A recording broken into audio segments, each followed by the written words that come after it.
Warning. The following views shared on this podcast are the unfiltered expressions of our vibrant personalities. We are here to dissect the pulse-pounding world of pro wrestling, from the epic battles inside the ring to the captivating storylines that keep us hooked. Our discussions may venture into unexpected territories, from questioning the creative direction or analysing the artistry behind the suplexes and submissions.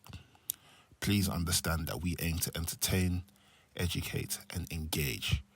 But please also remember that we are just merely fans and observers, and we are not actual wrestlers, journalists or industry insiders. As we always say, by the Mandem, for the Mandem. Enjoy.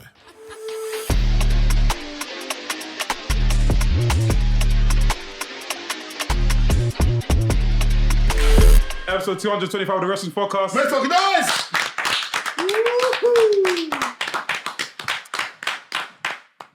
You see the belt, you see the merch, you see the tan, the natural tan, straight from the motherland. Hey! Straight from the motherland. Go! Straight from Uganda. What place?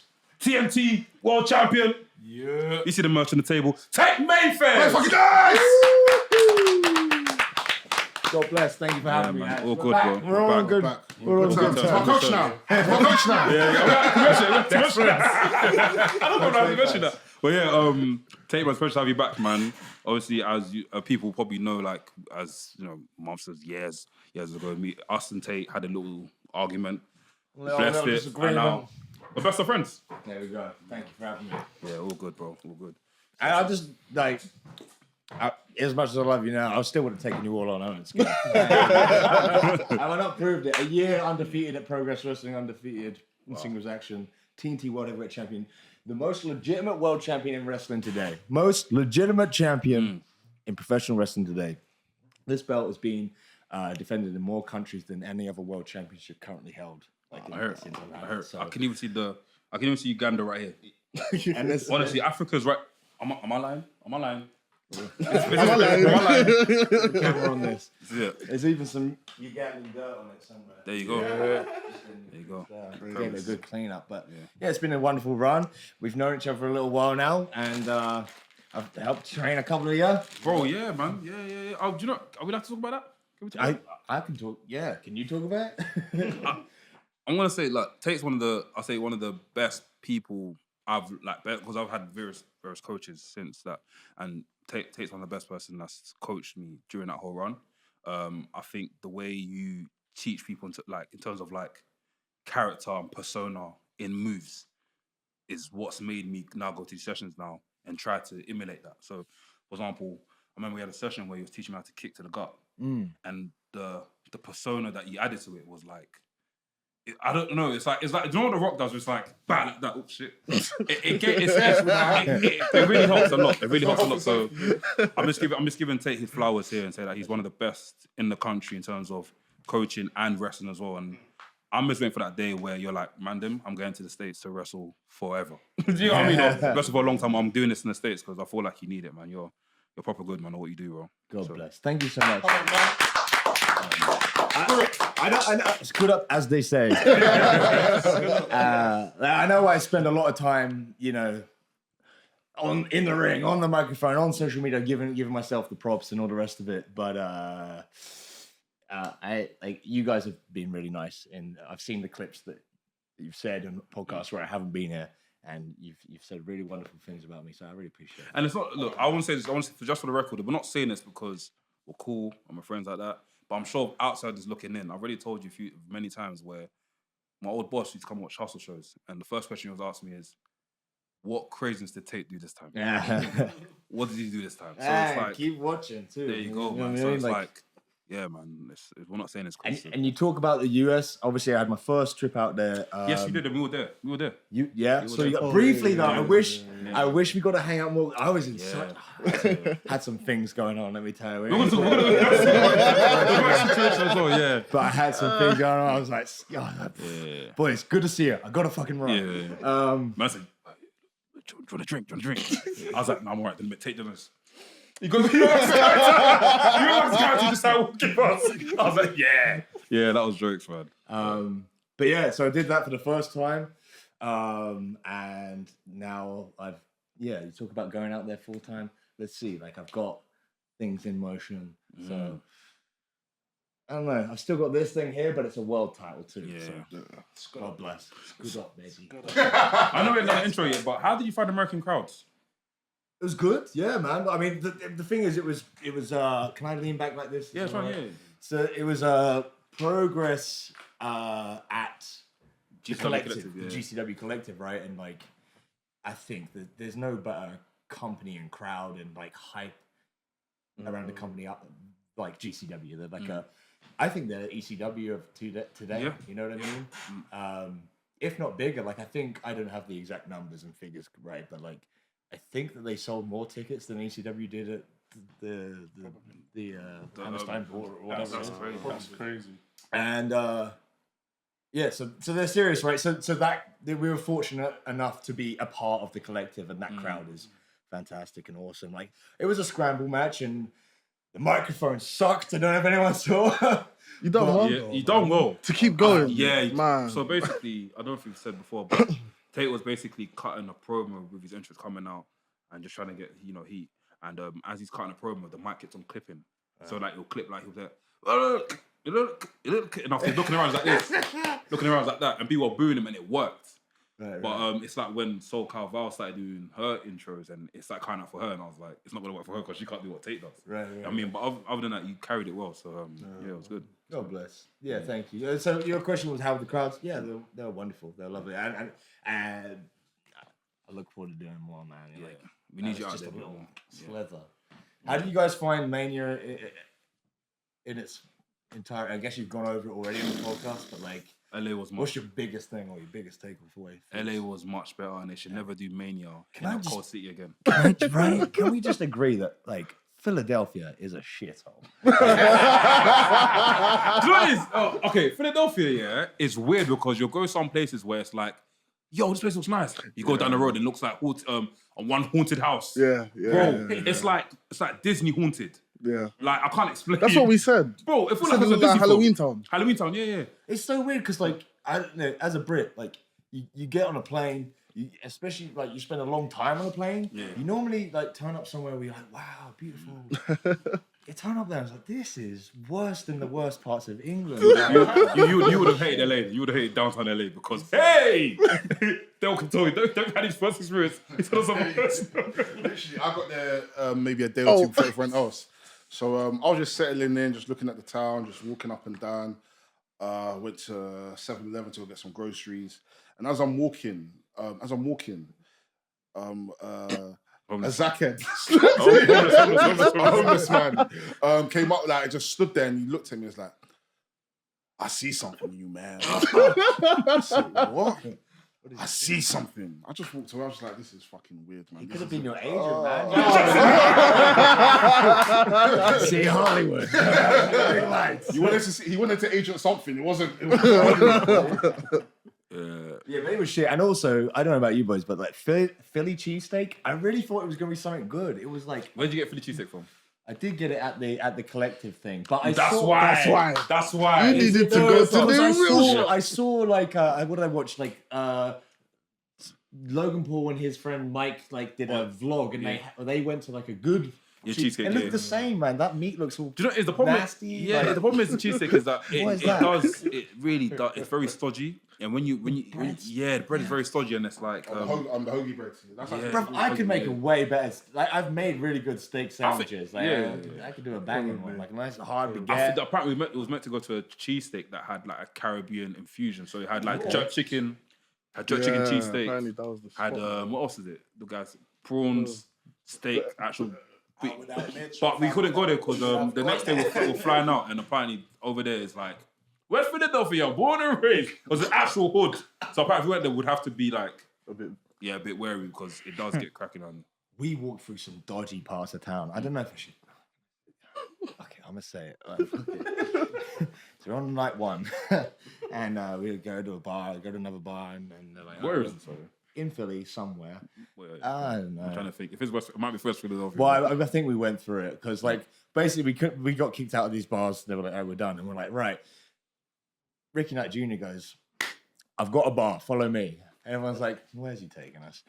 And he's going down a bit and people are going, Ricky, where are we going? Are we going somewhere dodgy? He's like, no. It's all good. And he's like, are we going to a strip club? And you go, no. And then he's winking and you're like, something's up there. And we go in and it's like a 10-minute walk and we're getting in the darker and the dodgier and the shadier and the crookier and the weirder and the what. And they're like, where is he taking us? Where are we going? All of a sudden, you turn the corner. Massive billboard. Titties everywhere. Oh, Oh, you found it. Not that I was The looking. You found it. The oasis of crack dennery was this wonderful strip club. And then Ricky goes, it's a strip club. I've got knew it. He goes, I've got a missus. I've got to go home, lads. Have fun. And he gets in a taxi and goes. And then we went there and it was a wonderful night. That's great. Not that I was looking, but it was discussed. And I wasn't looking to go this time. But I bought a cigar on entry. I smoked a cigar in the strip club. It was wonderful. that's what I saw. I saw you have a picture. just like. They had the basketball on the screen. I was watching the basketball as much as I was watching Shit, the other teams. Yeah, the one thing about America, like when you Let it breathe. can, do what you need to do in those clubs, amazing. Huh? No, I mean, It's illegal to smoke Yeah. outside though. Zaza. So you have Swear? you have to smoke it out. what, in LA? Nah, in Oh, Philly. Philly. Oh, yeah, you can only in your. Okay, mad. Fair enough. So let's quickly take a trip from West Philadelphia all the way to East Africa. East. How's Uganda? Transition. This guy's a pro. It's a segue. Chat to us, bro. It was wonderful, man. Like I was thinking of going out to the States like immediately again afterwards. But like I've got an agent for the States. Cheers. Yeah. Big up the agent. Yeah. I'm still taking bookings and dealing with some stuff on my own. It's not exclusively, but like just in case they're watching. But yeah, I've got that. And they were like, hey, let's wait for a few things to drop. And I was getting itchy feet. I was like, what? There's something. I saw what was going on in Uganda and I was thinking, this is so cool. When I saw MXM go, I was like, I gotta go. And I was dealing with a heartbreak too. I was like, I gotta get myself busy. I gotta do some things. So I just find the guy's number, shoot him a message. I'm like, what's up? TNT World Heavyweight Champion. Da-da-da-da-da-da-da. And he goes, sir, you have not told me your name. I said, good point. My name's Tate. Let's do business. And he was like, let's do business. So a week and a half later, I'm in Uganda. I saw you cut the promo, innit? You cut a promo on them. Right. And I saw that, I was like, okay. You know, Yeah, it's like- I knew that, let's be honest, probably about 95% of the people who saw that went, Tate's just poking at another thing on the internet. Like, this isn't, what's going on here? And he's not going to go there. That's ridiculous. Why is he even messaging that? Motherfuckers, I know. I'm too smart for this shit. I didn't tell anyone. There was about 4 people who knew, and the rest I didn't. Respect to the boys. I didn't want to. It's just sometimes you need a surprise pop. And, Big surprise. Surprised the hell out of me, boy. That's crazy. Because he messaged me. He was Hell like, out I of want to me. come on to the pod, but I'm waiting for something to happen. Just bear with me, innit? I was like, what's that, bro? He goes, just wait. A week later, he goes, what did he say? He said, check the time. I think he said, check the timeline. Check the time. I said, what? Then I got to send a picture. I said, ew! I thought it was something like, I thought it was fake. I was like, what the hell? You man actually there? Because I didn't think anything of it. I was just thinking, okay, cool, you've done the promo, but Tate's Tate. Tate just lashed out everyone. Yeah. Like, he wants to let everyone know he's the greatest. And then Monday came. You weren't at training. I was thinking, and they weren't coaches weren't at training. So I was thinking, okay, fair enough. Maybe they're busy, whatever. And then it might have been either that day or the next day, or maybe 2 days later. I saw you come out of Lord White. I was like, 1 plus 1 equals 2. It makes sense now. It makes sense now. Nah, so it was a good moment, man. How was it getting to Uganda though? And what's the what? Cause bro, you're wrestling like, first of all, you're wrestling soft round mud, but the heat Oh my god. and the mosquitoes, bro. Chat to me, bro. You know, well, let's first of all as well, like say, like I went, like as wrestlers, you know, we get week bookings in the week, but like predominantly it's on the weekend, right? Friday to Sunday. So the week before, I wrestled Tuesday, maybe Thursday, Friday, Saturday, Sunday, and then I flew out on Monday. So I was like just ram busy, right? So I went straight back from Liverpool on Sunday, having done all of that back, flew out Monday.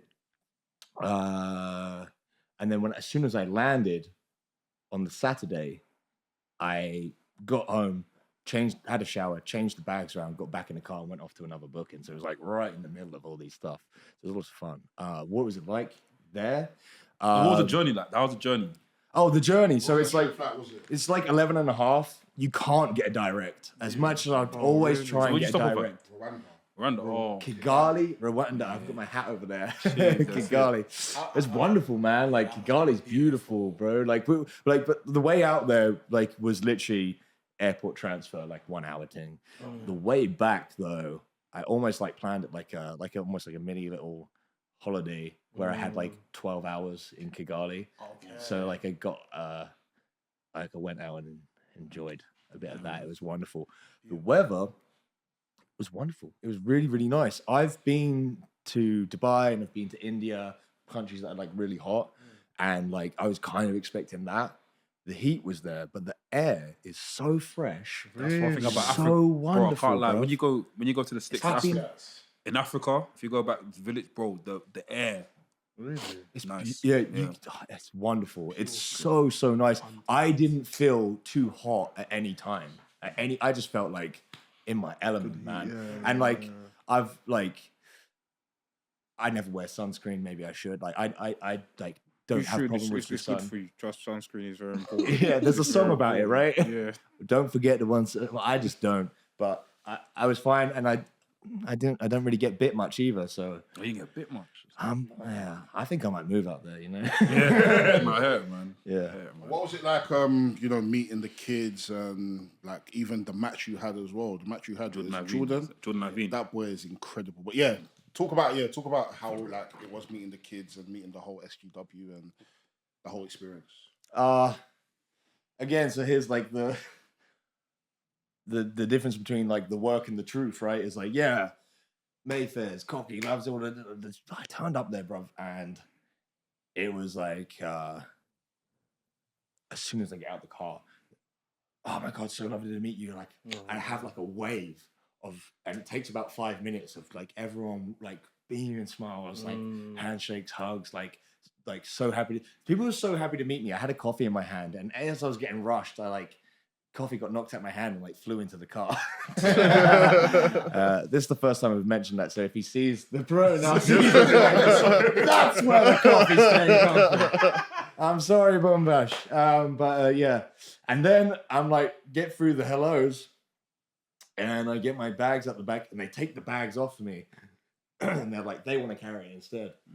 And then they pick me up and carry me to the. I'm like.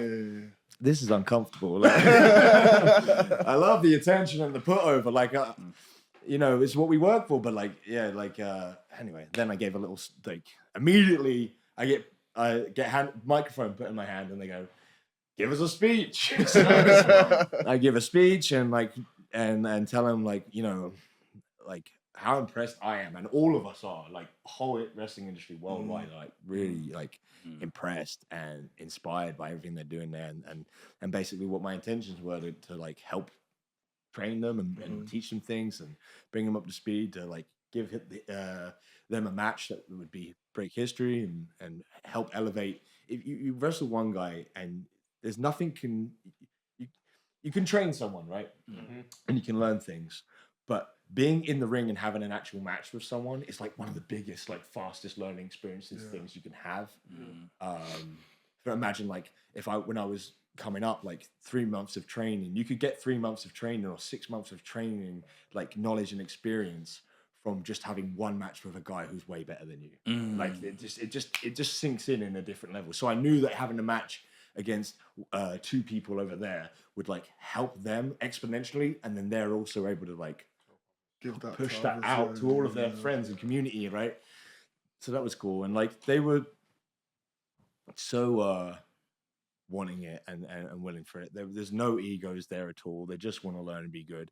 Jordan Lovering, wow. Well, Lovering, I thought it was IV. Yeah, that's Lovering. I think it's Love. Yeah, it's Lovering, and man, This guy's not had no formal training at all. Like, do you know what I mean? Like, How do you learn? That's what I was gonna say. Like, he's how's great, these guys right? learning? and watch it back. Like again, like I'm pulling back the curtain more than I Pull these it all days. back today, boy. Like, and more so than ever before. Because I just think people want this shit, right? They want to know, right? I'm not going to insult your intelligence. But, like, the way that we call it posting. It's like how you, like, work with your opponent to help. He did it better than some of the considered best wrestlers in the world for some of my stuff. He's posting for my, like, a pop-up forum thing, like, incredibly well. His selling, his timing. I do a little... from a full Nelson pop-up into a victory roll, and he's like so smooth and snug with it. I'm like, this guy, man, you can't teach that, as someone said. Yeah, right? you can't. Yeah. Like, he's got it natural, right? So with a bit more coaching and a bit more experience, that guy could be a thing, and I want that for him so bad. Because imagine where he's come from and the life he's lived, and if we could, like, he's got the thing, and he's not the only one. There's a bunch of other That's ones, the right? scary thing about it, because I feel like back home in Ghana, I look around and I see some of these area boys. Area boys are like, saying, look, little roadman gangsters, innit? Right. I'm looking at the muscle in them. I'm looking at stuff they can do. Some of them turn out to be boxers. And I'm like, bro, these men will be great athletes. Imagine, cool, you got Uganda there. Imagine if there was like, you got Uganda, Ghana, Ivory Coast, Algeria, Morocco, South Africa, Nigeria. There's a whole, I think there's a plethora of talent out there.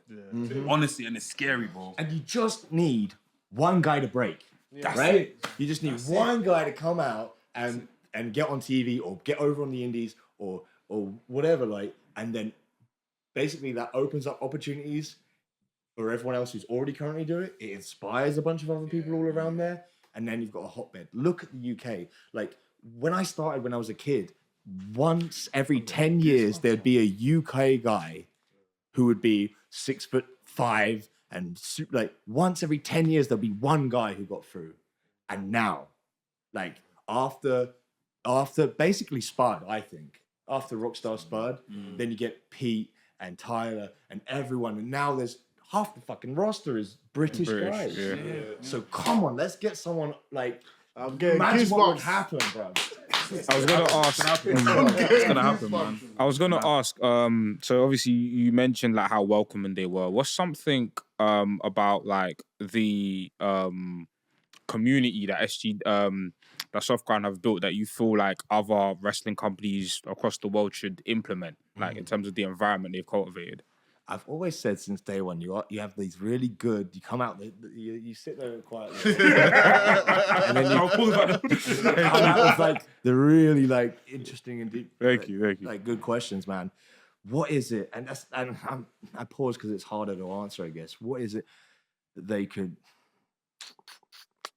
I don't feel like any one of them are working against each other or trying to get themselves above everyone else. I feel like they're all just going, hey, we love wrestling. Let's get good at wrestling. Let's do good wrestling. And that makes you way more coachable and like way more like better at working with. And I think that also you move as a unit together. I mentioned Pete and like Mark Andrews and stuff like that. Like, essentially, like NXT UK, which led to everything else that's gone on with all these UK guys getting over, and WWE coming here and making an NXT UK, sorry, it's kind of essentially because a group of lads got together and said, let's all work together rather than against each other and do it because we love wrestling. Like, and essentially them having a friendship and a group where they all shared each love for wrestling and then moved together and did, they brought each other all up, and that brought in turn the entire wrestling scene in the UK up, and that brought wrestling to us. You know what I mean? And so I think they've got that, and I think that that's what is the unique thing that everyone in the wrestling industry could take and learn. You know what I mean? I feel like it's mad you said that, because I think it's also transferable, not just in the wrestling industry, but other industries as well. Like, it's better to work together rather than to step on each other and always try and get above one another, you know what I mean? So I think they're just doing it for the love of the game. I feel like a lot of the time, I think in any industry, when with success comes like aspirations, comes money and all that type of stuff, and we always say that can kind of corrupt people, can kind of corrupt the purity of things. But because these guys have like done it off the back of we want to have fun, like it was just we want to have fun, and then it blew up, and then it became what it is today. Like the all organic feel of it is what keeps the purity of things. I think a lot of the time when different hands start getting involved, that's when it kind of corrupts things. So I think the beauty of it right now is that these just guys having fun, and as human beings, we love seeing other people have fun. It's infectious, right? Mm. You don't have to try hard. I think, like, you know, I've been sort of had to like learn that as well myself. Like, you know, I started in wrestling when I was a kid, and I had things that happened in my life, and I went away, and then I came back. And when I came back, I was like, I gotta make it happen. I gotta make it happen. And that was good for a lot of ways. It did make a lot of things happen. But also, I think I was, and it worked really well. But I was also coming from a scarcity, like, I gotta make this happen for me. And then it got to a point, maybe a couple of years ago, definitely over the last year, where I was like, okay, well, it's happening. But this would be a lot more fun if I like shared it and brought everyone else in. And that's just made it so much more enjoyable, and probably had way more growth off the back of that thing, right? So like, yeah, like I'm like learning it in reverse, you know, almost like, and I think that everyone should do that, right? Just everyone in the world like wants to be happy, you know what I mean? And I think sometimes we can like chase the limelight and whatever, and really the reason we're chasing the money or the success is to find peace and to find love and find acceptance. And start there, and the rest will come. And that's it. Journey, isn't it? It's a marathon, isn't it?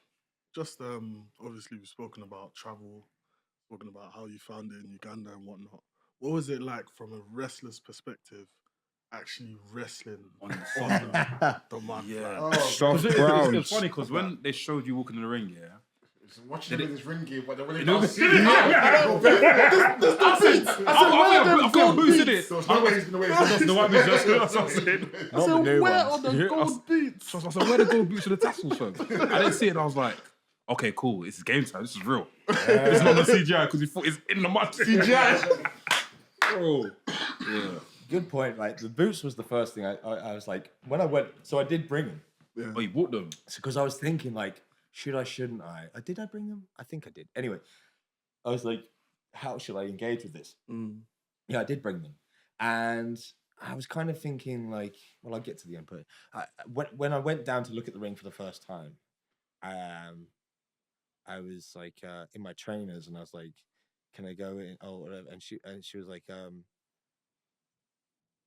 you'll want to take your shoes off or whatever. And then I was like, do you have to take your shoes off?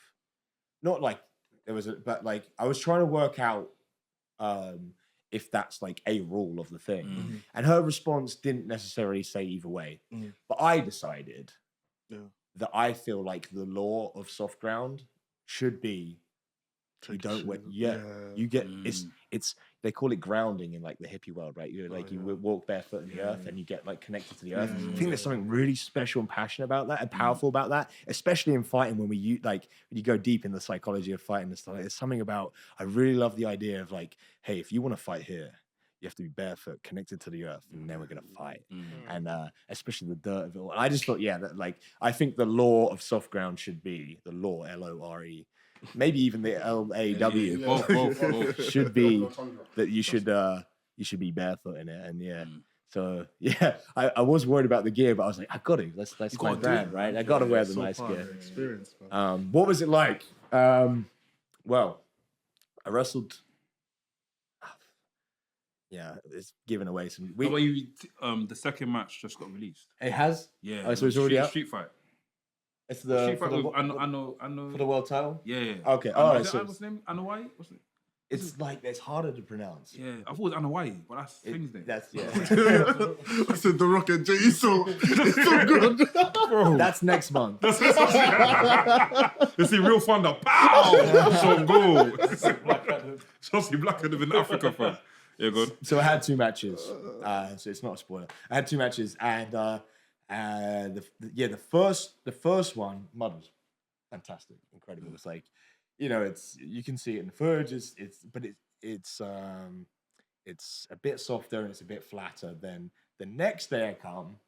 And I see the ring. I'm like, yo, what happened to the mud? It's hard and it's like blocky and like it's all right angles and stuff like this. Yeah. I'm going, yo, like, can we do something? Like, can we get it like it was yesterday? And they like chucks a bucket of water on it and they like pickaxe at it and it's still not quite the same. I'm sitting like there's points where like the consistency on the second day was like some bits are really watery, some bits are really dry, some bits are like hard right angles. Like it was a lot harder to work with. Yeah. But the first day was actually like wonderful. The bump is not that bad. Is it better than taking one on a normal ring? No. but there are plenty of rings out there that are worse than that bump. Oh wow. Yeah. And also like on the on the wrestling scene, I've lost count of the amount of bumps I've taken on a stage and on the floor and so it's, I mean, this is my job. Yeah, I mean, this is what we do. Like all of it hurts. All of it hurts, but that was one of the ropes are actually a bit like tighter. I didn't run the ropes because how do you run the ropes? Because I didn't run the ropes there, but I will say there's rings in the UK too where running the ropes is more of a work than it would be in this sort of ground. So, but yeah, other than that, it was great. Like I said, Jordan was wonderful to work with. The other lad was wonderful to work with. There was one point when in the title match that's come out, he punched me for real a couple times in the face. No way. And I like spit out some blood. I'm like, that bit, that thing in the movie where they go, you're probably wondering how I got it. It was that. I like spat the blood. I went, what am I doing here? I'm in the middle of a jungle in Uganda. Bleeding from the mouth, fighting a guy in a mud ring. Oh, well, let's carry on. That was one of those moments where I know I'm sick in the head for this business. There's something wrong with me, but God bless. Good entertainment. No, big up Soft Guy Wrestling, man. Yeah, big up Soft Guy. Founder's name is still the guy that created it. What's his name? Bombash Daniel. And I still like, we'll have video calls here and there. And like, we had a wonderful time. I listened and found so much great Ugandan music I can give everyone else. And I've obviously, it's been mentioned on the interview with Fightful and elsewhere, or whatever, but I've got a GoFundMe set up to get some more like food and medicine and supplies, and like I want to get some wrestling gear for them as well, like in terms of like knee pads and stuff like that. So yeah, that's there. I'm sure you can put a link. Yeah, check it out. By the end of this year, can't lie, this will be the premier wrestling promotion in Africa. Honestly, I can see it. There's high hopes of them. Like everyone's helping out. All eyes on them at the moment, innit? So I'm just waiting for the ripple effect to go onto other countries. Yeah. Like, other countries in Africa where it's like, cool, Uganda here, up north, west, south, east, like everywhere, just like, bro, we're doing this, we're doing that. Like, we've got, do you know what it is? Africa's got the facilities and they've got the people. But I don't want to go into deep. I don't want to go deep into it. The thing is, I think there's loads of promotions in Africa, but where? There's a promotions in South Africa. There's been some promotions in like Nigeria, Ghana. Ghana? Yes, I've You're seen trying that. to shit to me. Bro, I'll show you. Do you remember I was watching... Great Uti. No. I was watching a video on one of the plugs. And then randomly, they showed the African promotion. It was in Ghana. Yeah. It was but is that a Ghanaian promotion though? Or is that an African promotion? Is that another country going there? No, it was basically an African promotion. But obviously what they do is that they have the clips and then maybe like an American person will commentate on it. Yeah, so I was watching it. Yeah, watching like it. it's there, but there's too much corruption in Africa. That's the problem. That's what I want to get to. And these men are BBL too day. focused on like the money as opposed to like. We've seen what happens in the the Olympics. game, We've seen what happens in the Olympics and the World Cups all the Yeah, time. someone in the company will embezzle the money and disappear. Yeah, it's a wrap. But yeah, you mentioned obviously the GoFundMe. Are there any other ways that people, fans can support? I would say like if there's anyone who's like can do like graphic design, like I know the geezer. No, but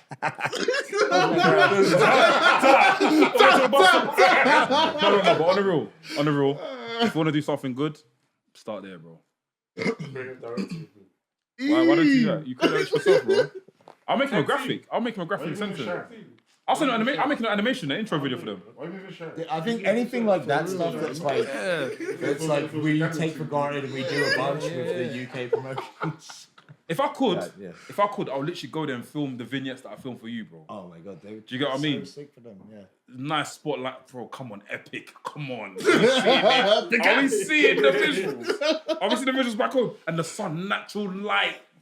We don't need the end. We don't need the Falcon Knights. We don't need the light tubes. We just need the light from heavens, bro. Yeah. I think if there's anyone I can help out in terms of like graphics and stuff, then yeah, we'll try and sort that out for sure. Yeah. For sure. They're very open in terms of DMs and stuff. They reply back and stuff. Yeah, and I'll give you the hookup if you need anything. Yeah, you'll get that sorted. Straight. Things that they made on 2K. There's a guy called Marty M. He made the actual Yeah, soft ground. Yeah, on 2K. It looks amazing, and you actually walk on the. It's not like it's like a ring. You actually walk on the actual. I've got to see that. Yeah, I'll get you a picture. For sure. Got Strong Star 16 coming up. Yes, sir. This weekend. How you feeling for it? Good man, like good man. Yeah, I mean, listen, I'm on a roll. I'm on a career high, and it's just getting higher. In regards to Progress Wrestling, undefeated for a year in singles action. The last loss was against Will at Super Strong. Will Ospreay at Super It's been that long. Yes. I'm good at what I do. Yeah. That's mad. The last two victories I won by submission too. Prior to that, Yeah, I realised. That's why we got to beef last time. Yeah, that's what I was laughing. Because he tapped out to big. You said that's why I laughed. Oh, I remember. He tapped out to big. Sorry, it's Big Gun PTSD. Joe. Ignore me, And then he it's said, PTSD. I didn't count. That's why we got to beef. Ignore me, we've ignore come me. full circle.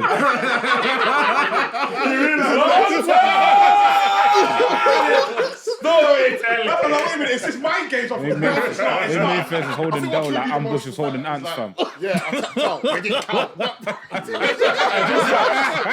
Kamala said the same thing. He said that what did Kamala? He said that I didn't lose. I'm not going to take my laugh. He said I didn't. Kamala Audio listeners heard thingy, that. when he lost the round, he said I didn't lose. I just didn't win. Smart.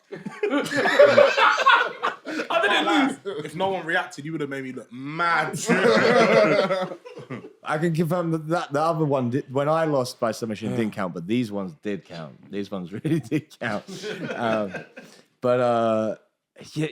So that's where I've been at. Prior to the Will loss, the last singles loss before Will was in the January of that year against Leon Slater, who's the other side of the block on Super Strong Style. And prior to that was in October the year before against Ricky Knight Jr., who's also the other side of the block. And that was in the final of the NPS tournament at Progress Wrestling. So I think it just makes sense. I'm going to go all the way to the final and I'm going to avenge that loss against either Leon or Ricky Knight Jr. This is what I predict I'll feel. And then I will be crowned the winner of Super Strong Style 16 2024. That's it. That's it. You've seen Lee McAteer and JAE EAUX. I don't know if you've seen it online. They've been saying, we've been talking about, some news coming soon. I've got the TNT World Heavyweight Championship. I've made it the most legitimate World Heavyweight Championship in all of professional wrestling today. What better do than to win Strong Style, win the Progress Wrestling Championship, Put that on the other shoulder. Big Daddy champ, the most legitimate world champion, making this title just as important as well. Undisputed world heavyweight champion. It's coming. It's coming. I know first things first, I've got Casey Navarro. He's been doing great stuff. He's been traveling around the world too. He did really well to get over with the Progress Wrestling crowd. They love him. And he got that opportunity because of me, because I let him be on my team. And so he's welcome for all of that, but like he's kidding himself if he's gonna think he's gonna come into Progress Wrestling, the place that I own. They talk about is Shelton Benjamin MVP were in the what was their thing called? The Hurt Business, right? Hurt Business is in town at Progress Wrestling because I am the MVP of Progress Wrestling. I'm gonna take on Casey. I've seen my side of the bracket. I'm gonna take on every single one of them. I'm gonna get to the final. I'm gonna avenge a loss against one of them. If it's someone else from that side, albeit even easier, even better. Yeah, that's what's coming. I feel good. Yeah, after I landed from Uganda, I had a show that day. But then since then, I've had a week off of shows. I've been training. I'm in fantastic shape. We've got a brand new training program. I've reduced down on a bit of weight and picked up the cardio. I know that my power is strong. My right hand is undeniable. I've got a submission finish. I've got a wrestling move finish, the Twister Lemon. I've got a strike finish, the Jaguar Tooth. I've got the Way Out West, an aerial finish. And I've also got those brass knucks, the Hand of God, too. There's no way. Okay, let me ask you this then. The boy Mayfairs! You mentioned as a wrestler, right? You've been a busy man, right? You said before you went to Uganda, you wrestled basically a week's worth of wrestling. You're now a champion. You have ambitions to be a double champion. Don't you think you're spreading yourself a bit too thin? Don't you think your competitors are coming into this match fresher than you? How do you balance this all as a wrestler? It's a good point, my man, with the deep questions once again. You're right, but I have shown that these are my waters. I'm capable of this. This is my thing. Last year, 153 matches. That's more than I think how many matches? I don't know. I'll get this wrong, but Dominic Mysterio was like the most matches at WWE. I'm pretty sure it was less than 153. It was. Rhea Ripley said it on the podcast. I think it's like 120 something. Yeah, 19. Yeah, one round. I think Janela posted he had like something close to me, but it was less. And then Speedball Mike Bailey beat me. He had 158. Either way, I'm up there. Like I'm one of the most active wrestlers in the fucking world right now. That's true. And I know people hate it when I talk big on myself, but the facts are the motherfucking facts. They are fucking real. It's true. This is my full-time living. It's been my full-time living for a couple of years now. I've wrestled for the biggest wrestling companies. I've wrestled the best wrestlers in the world. I hold the legitimate world championship, which has been held by some of the biggest wrestlers in the world. I've made it the most legitimate world championship in the world. You talk about being busy? Yeah, 153 matches last year. Talk about being busy in the recent time? Yeah, last month, 5 countries, 3 continents. For real. I'm the real bad motherfucker. I'm the real one. That's it. Bad motherfucker. And I'm being nice about it, guys. I'm being real kind about it. And yes, I had a week off. And I've been training great. I've been eating great. I feel fantastic. My head is clear. My love life's good. It's wonderful. Just to reel off a couple of the names of the people that are going to be in this year's Super Strong Style 16. So on the other bracket, we've got Shelton Benjamin, Leon Slater, Ange Blanc from France. We've got man like Doris 0121. We've got Mike Santana, we've got Connor Mills, we've got Ricky Knight Jr., we've got Simon Miller. And on your side of things, we have Luke Jacobs, Mike D, we have G Money, we have Kid Lycos 2, we have Eddie Dennis, we have TK Cooper, we have yourself, and then also Casey Navarro. Yeah, Eddie Dennis is back wrestling. Bro, this guy, he goes and comes. Bro, it's nice to see him back, though. Nice to see him back. So it's a pretty star-studded 16 this year, as it always is. This is bigger than last year. Yeah, 100%. Bigger than last year, for sure. Go on, sorry. How you feeling? I mean, I'm guessing you still feel the same. Yeah. Like last year, I was calling out Ospreay, right? So he put that call out, hey, open challenge. Okay, fight me. Oh, anyone else? He didn't say nothing. Andy Quillen said nothing. It wasn't until we got drawn together like fate, like in the Super Strong Style tournament that he got in the ring with me. And, you know, I come up short, didn't I, you know? But let's be honest, like, people thought I didn't have a chance at all. I went half an hour with the guy. He hit a bunch of his biggest moves, and I got out of them. I nearly beat him like milliseconds. This is the kind of sport we're in. You talk about the real part of the sport. Milliseconds from beating this guy. You know, after the match, he made a big point of, hey, one more time, give me a fist bump. And I stared at that fist for a long time. All right. Never got that rematch, though. But you know how the wrestling industry works. I'm not going away, Will. I'm not fucking going anywhere. So one day, eventually, round 2's coming, and I will get that one back. I want to be there for that. I mean, he's spoken about the promotion you're champion of right now. What's that? Will's spoken about the promotion you're currently. Yeah, he's spoken about coming to soft ground. And he spoke, and you're currently the champion. Well, the match is it aired yet? They've dropped the first trailer. I don't know if I don't know. It's a trailer, but I don't know if it's the thing. We'll see. I'll take a sidestep from that as well and say, like I said about the importance of like me wrestling the guys there, I think if me and him fight there, fantastic, let's do it. I also think he has to wrestle some of the guys there. Absolutely. And, you know what I mean? In fact, wrestle someone there, and if you beat them, then you can fight me there. Absolutely.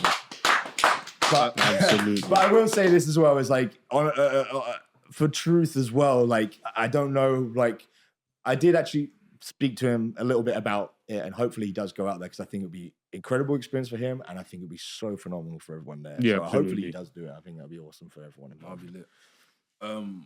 Obviously we spoke off podcast as well, but we know you as a guy that's, you know, full of confidence. You've got a lot of what's the word? You've got a lot of drive towards stuff. And how important is faith and belief for you? Because obviously, me myself, I'm a Christian.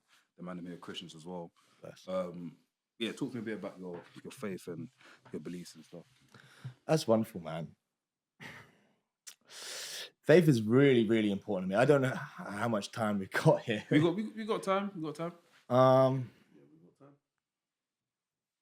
I don't know about jumping in the deep end just yet. Maybe we end up getting there with some things. But faith is super important to me. I believe in God 100%. In fact, it's not even believe. It's just I know. I am conscious to the fact that God is here and amongst us and like is alive and real. And there's no getting away from that. I pray to God every day, morning and night, throughout the day. I have conversations with God all the time. Before every match, I pray. Sometimes it's busy and I don't. And goddamn, those matches don't go well. But yeah, it's super important to me. It's something as well, like I said, about coming back to the thing I was saying about sharing your life more with people. In the last year or so, I've like shared my faith and my life with more people in wrestling. I've been amazed by the number of people in the industry who all feel it too, and it's wonderful. There's like behind the scenes, there's like a wonderful connection and like thing going on of sharing it. Yeah, man, it's the real thing. I hope everyone finds it. Yeah, for me, I mean, you spoke about Christianity, right? Yeah. So for me, like, I wasn't baptized. My parents are like kind of crazy. No wonder how I turned out like a wild man. But like they're good people, but like they were not structured and they were very much like you make your own decisions in life. You do your own things. My grandparents, my mum's parents were like Christians, and they were like, "Yo, baptize the boy," and they were like, "No, he'll do it if he wants to, whatever." So I never grew up in a Christian upbringing or anything like that. So my journey with God has been one of figure it out yourself. And I had like a big religious experience when I was like 15 years old, like really, I can go into it another time or maybe later in this, but I had like, it was a really prominent religious experience like 15. And then from that point, I was like, okay, on the radar, let me explore this. And I've looked at everything. I've looked at quantum physics. I've looked at Judaism. I've looked at Islam. I've looked at Satanism. I've looked at ancient African tradition, like religions, like Oshan, you know, Oshan, things like this. Native Americans. I've done loads of maybe like psychedelic and meditative things. Oh, I've been around the ringer. I know God's there. I feel that. I connect with that all the time. When it comes to Christianity, I think the words in the Bible are fantastic, and I'm studying it a bit more. When it comes to Jesus, I'm conflicted. Like, I think he's a really powerful and special human being. I spent a lot of time looking at Buddhism and Hinduism as well. I've actually got family roots for India. Like my great grandma was born and raised in India. So even my grandma was born and raised in India, but she wasn't fully Indian, let's say. So I've got roots that I've traveled there too. I've spent a lot of time in ashrams and all of this. My perspective is this, and what I would take is all of the different religions and all the different things, and I'd overlap them over each other, and I'd find the bits where they all say the same thing, these things I would call like these universal truths. And then I would test them against my own experiences and my own, like, how does this feel like in me? And does this work for me? And does this give me a positive thing at the end or a negative? And I've kind of like developed my own thing, and I'm always I'm never like set it and put it in hard perimeters. I'm always constantly like allowing it to organically divulge or whatever. The one thing, like I said, come back around to it, Christianity, the whole thing is based on Jesus being the Messiah. I'm struggling with that. I'm wrestling with that. I think he's a fantastic person. I think he's a prophet. I think he's incredibly when I look at the Eastern stuff, I think like it's that you see in the Eastern religions, they say about self-mastery and becoming enlightened and becoming into that state. And I just wonder if he did it like either better than everyone else, or like just did it like real good, and everyone, like, it really affected a lot of people. Like, there's a part of me that thinks it's that more so than, but maybe they're both the same thing. I don't know. I wrestle with that thing. This year, I was like getting closer to the Christian stuff, and I was like, I said in my prayers, I've been having a lot of answered prayers recently, and I said, yo, if Jesus is the way, like, I want to know. I want to have a relationship. Show me. Come to me. That prayer there. He will. Be careful with that prayer, because No, I'm saying no. That's what I'm saying. He will, because there's been many times where I've had a doubt. There's like, I think like a couple years ago, I think it was in uni, and I said, God, if you will show me. The next day I went to lectures, bro. I got first. You got what I mean? It's like stuff like that. It's like I'm not saying God's a genie or anything, but it's like it's little stuff like that that will show you that. Listen, I'm here for you, bro. And you just have to say it. You know what? It's all part of a puzzle, and what I've realized, I'm even studying spiritually. When you pray for something could be blocking your blessing, like a spiritual battle. I know this is gonna be mad. Like, no, it's real, yeah. For real. I'd say about 2 months ago, it's mad. I'll say it live. I was gonna quit my business. I was gonna scrap it all. Got kicked out of my office. 20 grand debt. I'm thinking, what the hell? It's all mad. My head's all gone. Doing things you're not doing, and I'm just saying, God, fucking hell. If you're really real, I need a sign. My dad's been telling me for the past few days, look at the word for today from God. Look at the word for today. My dad's pissed. Go away. What are you talking about? I've looked at it. You will never guess what it said. Don't give up. Yeah, for real. And now I'm back. 2 months, everything's back to normal. It's mad. God bless. So it's for me, like, even recently, it's like, yeah, there's nothing. I pray every day now. Before I go to bed, it's God, thank you.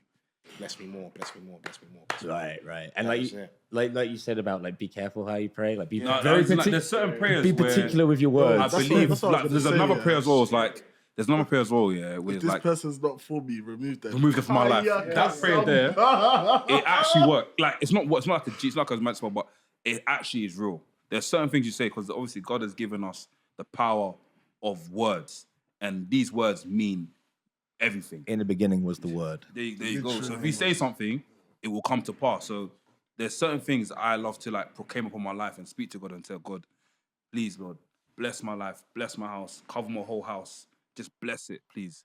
And there's no trouble. Like, it's stuff like that. Even mumsy's prayers, daddy's prayers, people praying for you. Yeah.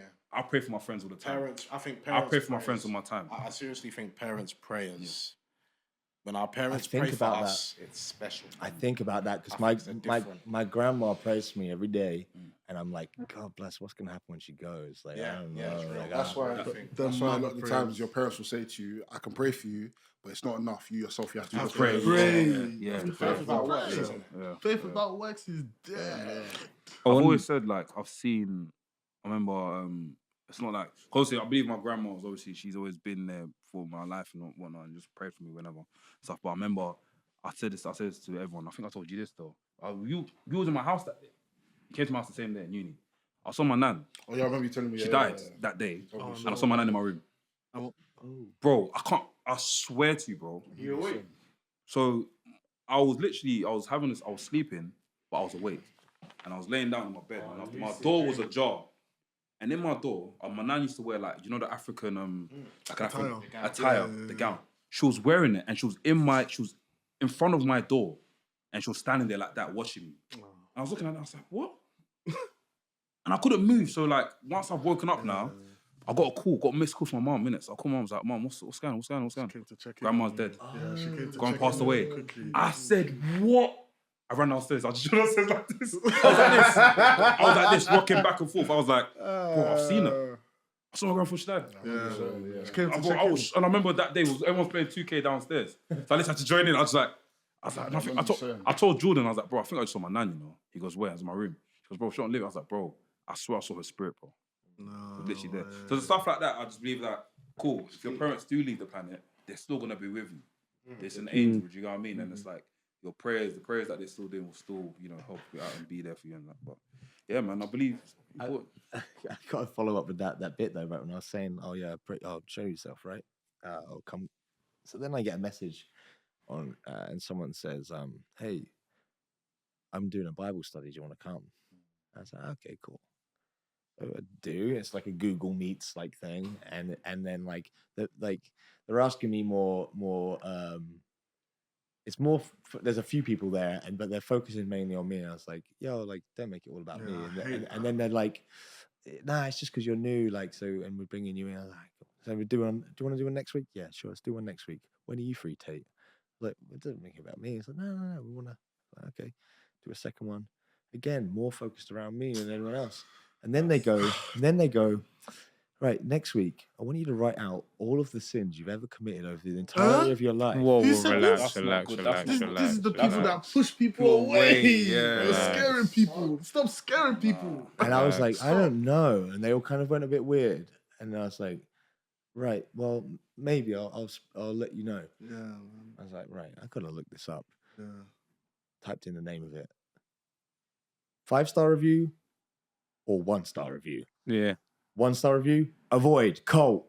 Yeah, They will blackmail you. They will do this. I was like, That's the I thing. just nearly fucking joined a cult. Shit. Yeah. fuck that. Let's bury them. But you know what's mad, yeah? It's like there's a lot of, like, I'll say a lot of people out there that's the way they preach and that's the way they go around, and I don't believe it's true. Obviously, there's conviction, but there's conviction in the word. Exactly. So, for example, I went to church on Sunday, and the pastor was preaching about, like, just living the right way. Yeah. But he done it through the word. He didn't go, you in a red t-shirt. You haven't been walking well. Come to the front. This guy is a former murderer. Nah, we don't do stuff like that. I feel like Daddy the word should pastor. convict you. So that you should be in this Bible study. They should read a Daddy. verse, and they should be like, Fuck, you should be bloody like, fool. wait, That hits me. Yeah, for real. my chest. Yeah. My chest. I want to ask Tate this. Obviously, in to be in the wrestling industry, you have to have an incredible amount of just like faith and determination in yourself in general. but obviously we know how, like, you know more than most people how helter skelter this industry is. Is it what do you lean towards, like, when you're down in the dumps? Let's say the days where you weren't getting bookings, where you weren't, getting shows. Was it your faith? Was it your family? What was that? What was that thing that just kept you afloat? Keeps you going. Yeah, it probably was God. Yeah. Mm. I know it's that phrase, this too shall pass. Mm. That keeps me, like, even in the darkness and the hardness or whatever, I just go, right, stay the course. I'm not gonna take a shortcut. I'm not gonna like put aside my morals and like what is good before God in order to get to the thing. Because there's things I could do to make me more money and to get me more over and to navigate. Yeah, I could be an arsehole and get to the top of this industry, like quite what we know someone, we spoke about it, right? Right? Yeah. No one's saying anything. But listen, we all got to answer at the end, and I want to do things the right way. And I've always said, and you have to kind of like question yourself all the time. But I've always said, like, I want to do this in your name and to bring glory to you, whether or not I do that. Like, I want to do it publicly, but whether or not that's like TV and people and the audience want that, I don't want to force things down people's throats that they don't want. But certainly, like, in how I move and how I conduct myself in business and how the friendships I form and everything, like, I'm going to move based on what, like, God wants. I'm going to give the glory to God. When everyone says to me, "Oh, you are so good," or it's like, because of God, because of this. You know what I mean? Like, Tate Mayfairs will say, "Yeah, it's because of me and my big dick." But the real Tate will put glory on God. I like the way Sting does it. Sting's got some few interviews, and he's talking to a few pastors about his faith and how he does stuff. And he's even baptized a few wrestlers himself. Oh, I think he's baptized Lex Luger. Yeah. He's baptized Shawn. No, Shawn. No, I wasn't sure. But he's done a few baptisms and stuff. And it's like, I like the way he goes around evangelizing and just speaking to people and just spreading the word. I feel like his one's good. Obviously, if he came out and he was in the middle of the ring, like, everyone here, you're all sinners. You're gonna die. You're gonna have a big. Then I was like, everyone's gonna be yo. Good gimmick. No, there's actually What, there's the actually religious- a pastor. There's a religious pastor in America. Devon. He's a black guy. There's a black guy, like, he just goes around like as a preacher and it works. What, But to he's not, wrestlers? not to wrestlers, but as in. Oh, like, he's a the wrestler. crowd. He's a wrestler. He's a wrestler, yeah. Oh, wow. And his gimmick is him just being a Christian. Heretics. And he's just like cussing people, like, Okay. you guys are going to hell, or not even necessarily like that, but it's not really condemning people to the point where it's like he's making the fans think, they're bad because they're not Christian. It's like, it's just a good gimmick, innit? So The other thing it can work, innit? The other thing as well is, like, I like I said, I don't belong to any one faith at all. Do you know what I mean? Like, I love parts of like New Age spiritualism. I love parts like of Islam. I love parts of like Buddhism. Hinduism and Buddhism. Like, and I love like parts of Christianity in the Bible. Like, so I don't really have like a thing to send anyone towards, other than, I think, just a way of being, and then conversations of life. and such like that. So that's it. But then, was anyone at the Hustle show when I wrestled Tinos? Yeah, that match was, yeah. So, like, I want to give glory to God and things like that. I don't know if that match will make it online, but I think it probably will. Johnny, he's releasing it over time, innit? So. yeah, so It needs to go online now. I want to do things like that, stories and matches that kind of do things like that. And I don't know, whatever, but it's important to me. Yeah. 100%. Let's talk a bit more about Hustle. You are Hustle mainstay. Fortunately, you haven't got the title yet, but like, how has it been? How has your time been at Hustle? I've seen you have matches, because Hustle's primarily, besides yourself and Nina and maybe a few others that they tend to get in, it's generally a lot of the Hustle students. Right. And you've had a lot of like great matches with a lot of the students, whether it be Rain, Donny, the match with Donny, the last match with Donny Flipping out. was brutal, absolutely insane. How has it been? And I'm sure you've had a hand in training. Damn, you lost or that even one just too. Helping a lot Sorry. of the students there. How has it been? Just that whole process with working with Hustle. I mean, wonderful. It's my home. Like, it's what made Tate Mayfairs what I am today, you know.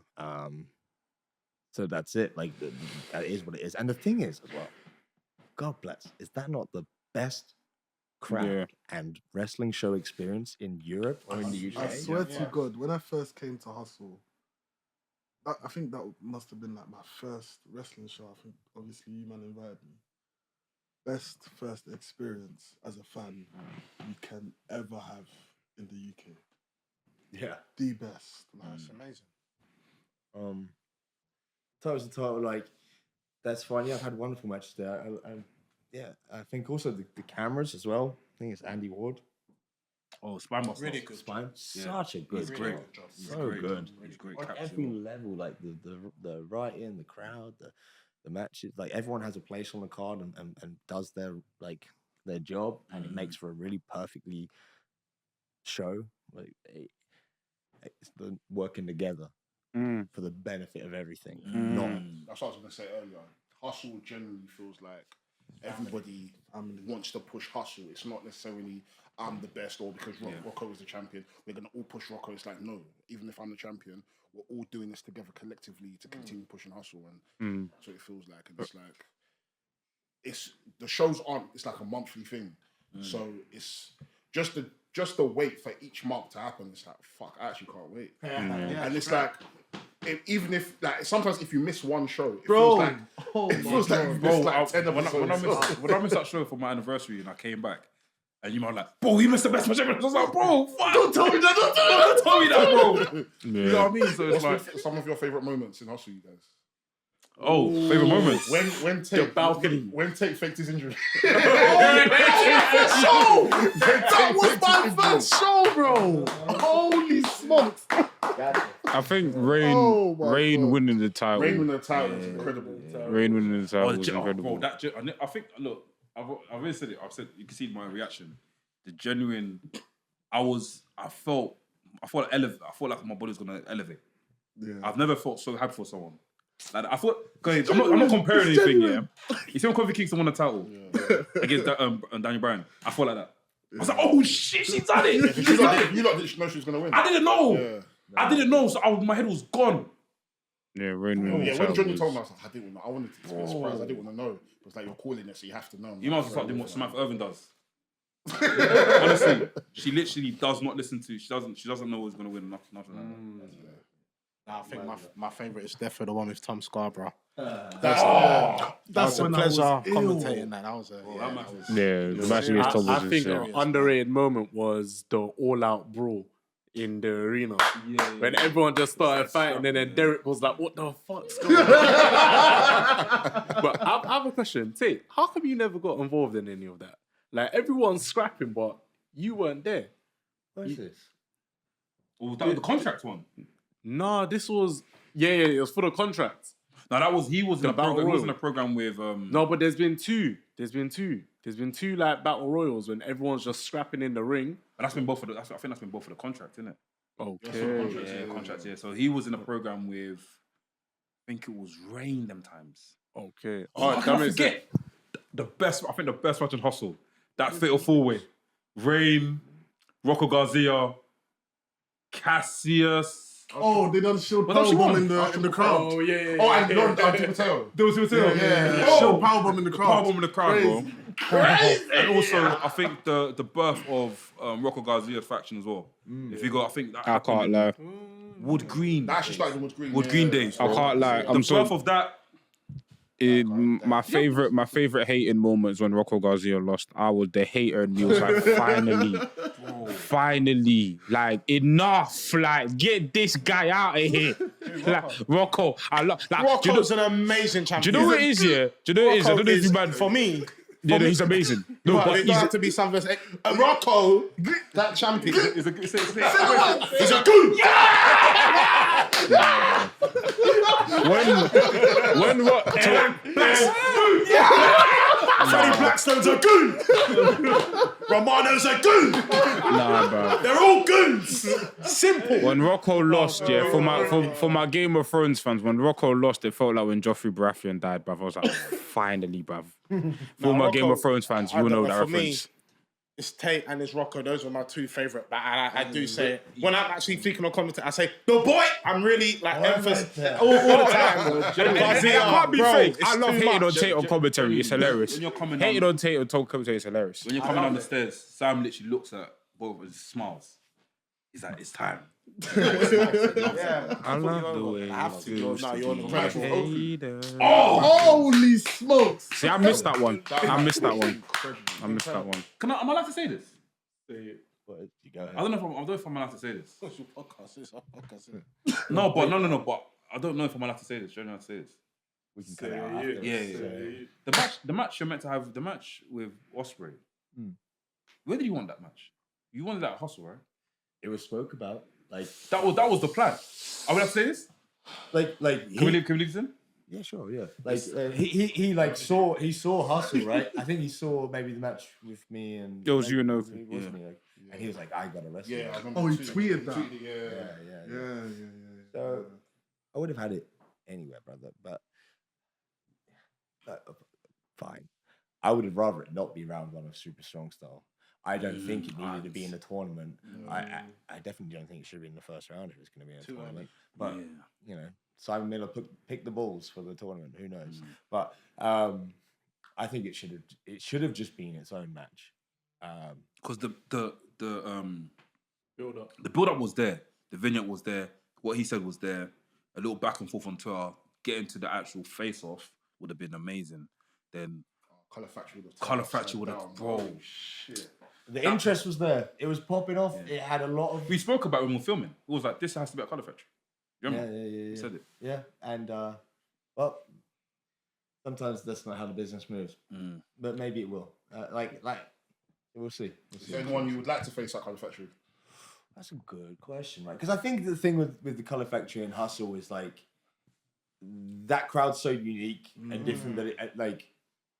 A match with Will and a match and the Oku match and like when Gabriel Kidd has come over, shout out to Gabe, what a man. La ba da da da da. What a gangster. But like good. Like I don't as big as it is like as great wrestlers as we all are and what it means to after this to the diehard wrestling audience. The Colour Factory Hustle wrestling crowd isn't a diehard wrestling audience. No. So like, who do I want to wrestle there? Like, I don't mind. Like, anyone. In fact, like you mentioned the Donny match. Yeah. That was a real pleasure because like I know that really good for him. You know what I mean? Yeah, really. Yeah. So there's things like that for Hustle. Like, just as much. Yeah. Maybe Rain when she comes back. Yeah. You know what I mean? Anything really. But yeah. Tate, we've got a few questions for you. A few of the guys from Discord asked you questions. Gabe the Kid asked you, did wrestling in Uganda change your outlook, perspective? I think we've discussed it, but is there any other territories or countries you'd like to wrestle in? Yeah, 100%. Japan. Japan for sure. Nowhere looking for. I can't like put your name forward still. I'll put your name forward in the Discord. Someone said, who do you want to see there? I said, Tate Mayfairs. Get him on a flight now. Don't let him have a shower. Don't brush his teeth. Just throw him there. Just get him on like this. In the flight. Strap him up and let him go, bro. Yeah. But there and then like I really want to do like as wrestling fans. You saw it. Yes, it was intentional. This guy's gonna end up somewhere. You're gonna be. Obviously, I got the US visa. I want to do more out there. I did with GCW the 2 times they came over to the UK. I got to do some stuff with them. I'd love to do it out in the States on their shows with their audience. Yeah. And as a wrestling fan, like we grow up wrestling fans, and you see, you know, the Japan and the Mexico, and like for me they're like big bucket list things I want to do, you know what I'm saying? Yeah. Like Canada's got some bits I want to check out. Germany is one of the only Europeans I've not been to, like, and they've got some really great talent and promotions, don't you? Yeah. We'll see. So those are the two like big main ones, and then outside of that, like I love these little side quests, man. Like I want to go to, like, I saw there was a company in like Indonesia or something like. Oh, Chris Jericho turned up at. Oh, did he? What's the one that Chris Jericho was it Philippines or Indonesia? Chris Jericho turned up to a show. And there's one. Yeah, he turned up recently. Might be Indonesia. Because as a kid as well, like I had the Ric Flair book to be the man, and like I read, and I had the other like wrestling book I had. I wasn't a great reader, but there's that and the William Regal book, and both of them like talk about these like world travels, and they would go to like random ass places and wrestle. And like for me, that was always the thing, and that's why having the World Heavyweight Championship and wrestling in more countries than anyone else has been so important to me, especially going to Uganda and doing it. Is like I really enjoy that, like, as well as those big career things that are like obvious stepping stones and like get you over and make you more money and do this. I really love those little side quests too. I really want to, as many countries, and even the more random the better, the more quirky and the weird, like the better. Let's go somewhere crazy. Yeah. What's the craziest country you could think of? Country. Botswana. Let's go to Botswana. Book me. You mentioned that Ghana. Yeah. Let's go. Book me. Greatest country I could think of. You might have to go on TikTok or something and just type in a country and then type wrestling. Here's a challenge to the internet and the Wrestling's fans. Get me, like, I'll go wrestle anywhere. Puerto Rico, what's that one that things that does? Cologne. Yeah, WWC. Yeah. Puerto Rico. Puerto Rico? Puerto Rico be sick as well, Yeah, yeah. man. I'm good, Yeah, man. that would be amazing. And then What's that thing in India where they slap each other? I actually sent it to you. Oh, that the jumping, Bro, that's Brother. that's crazy. They jump up and they slap you. So like everyone slap each other. It's like a wrestler where they like slap each other. It's like, yeah. No, and but they- the way they- it is, like some of them, like they are oozing this weird like charisma. Yeah, so it's really like mad, bro. it's in goals. So you do your taunt and you slap. He does his taunt, slaps. Then after they stand, they look. They both taunt. What power slap? Bro, the slaps are mad. It's like they're outside, like naked, Yeah. in like some stuff, and then like, they jumping like they've got hoop, like they got hops, like the plyometrics are crazy. Yeah, And then all they're doing is just like slapping. Like, Slapping. I don't know if it's like Indian sumo or something like that. Yeah, bro. Man said gentle fist. I'll send it to you still. it sounds a bit kinky and weird. Because you said naked, I looked at you. I think you said the way you should Why are they naked? They wear pants in it. Them man are naked. They just got a rapper and they're Yeah, you should wrestle Yoshihiko in Japan, innit? The doll. Oh, yeah. did anyone see that I went on a date with him?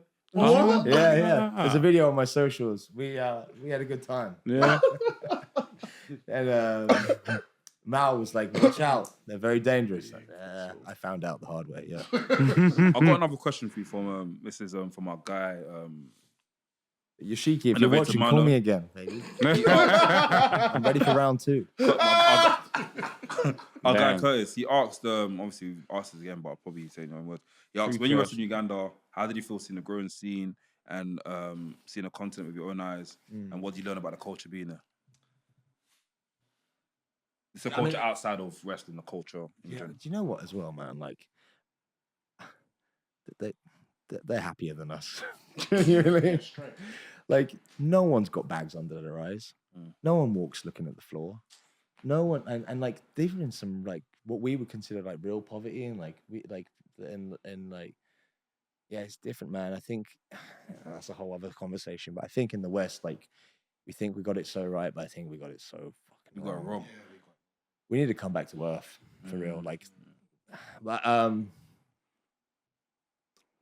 that's my biggest thing about the people and the culture. And it's like the one thing that is different is like, God bless. Like I've been to India. I was in India for like 3 months many years ago. Time runs different. Like maybe that's why we're so stressed, is we're so locked into our time. I don't know, but like I figured it out after I spent a couple of days there. When you want to eat food, order the food an hour and a half before you want to eat the food. Oh, that's the same in Ghana. Yeah. That's the same in Ghana. Yeah. Have you not seen the videos in Ghana? What? You order the food like. Yeah, because in Ghana everyone's mad slow. That's why. I'm coming. And in Ghana we say I beg you before we say everything. So we'll say like, "Me pacho, my name is Lloyd." That means I beg you, my name is Lloyd. So you'll be asking them, "Where's the food?" "Oh, me pacho, it's coming." Bro, why are you begging me that the food's coming? I need the food now. You know what I mean? So it's like, but go Ghana. Ghana's lovely. I would Ghana's love to. lovely. Yeah. You try that suya meat. You try the chichinga on the street as well. You'll love it, bro. Oh, and as well, the food is incredible. That's what I want to get to. Let's get to that. Yeah. What's the food like Uganda? What like? I know they got the seasonings there, bro. Like, Yeah. they got the fried rice. Like, He loves food, bro. Bro, Some real food. I told bro, before everything, after the thing, I wanted to do a food tour blog with Rhea, bro. I had a blog on WordPress. I was gonna go around trying different foods and eating it and just giving me my own sort of, you know what I mean, fam? My I love food. Look, ask these man. When we go to the country, what's the first thing we do? I said, listen, we're going for a walk. We're gonna find the buffest thing around here. In 5 seconds, as soon as we got to the thing, I said, I found the Chick-fil-A behind the house. Let's go there now. I'm a food guy. You talk to me. Yeah, it's wonderful, man. Like I thought it'd be like real spicy. I was completely wrong. It wasn't. Ugandans don't use spice. East Africa, they don't really use as much spice. To be fair. Yeah, that's true. I think it's more for Western side. Tanzania as well. Zanzibar. They don't use a lot of. No, they don't. Wait. Is this that's Congo? What? Congo got spice. Congo. You got spice. Billy, yeah, we got spice. Yeah. I don't need it. Like I don't need the spice. Like